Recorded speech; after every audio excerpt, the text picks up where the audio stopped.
کون سے لمحات ہے وہ جب نبیہہ ٹوٹ کے بکھر جاتی ہے، پھر خود کو سنبھالتی ہے، کھڑی ہوتی ہے، بہادر بنتی ہے؟ اچھا، میں ٹوٹ کے کبھی بھی نہیں بکھرتی.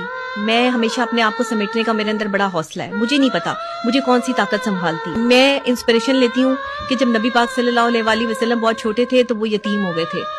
پھر مجھے انسپریشن ملتی ہے کہ میں بھی یتیم ہو گئی تھی. ہاں، پھر مجھے انسپریشن ملتی ہے نہ تو میں روتی ہوں اور نہ میں لوگوں کے سامنے اس طریقے سے جو ہے وہ کوئی بات کرتی ہوں، نہیں، لیکن رونا بھی جو ہے نا وہ ضروری ہوتا ہے. ضروری ہے زندگی میں. لیکن اب مشکلات اتنی دیکھی ہیں کہ ساری آسان ہو گئی ہیں. آسان ہو گئی ہیں، مشکلیں آسان ہو جاتی ہیں. ہو جاتی ہیں. ایک سیکنڈ، میں کبھی اپنی پرسنل باتیں کھولتی نہیں اور میں کبھی پرسنل کسی کے ساتھ ہوتی نہیں. آپ نے ایموشنلی مجھے جو ہے وہ، کیونکہ میں اپنے پاسٹ میں جانا نہیں چاہتی.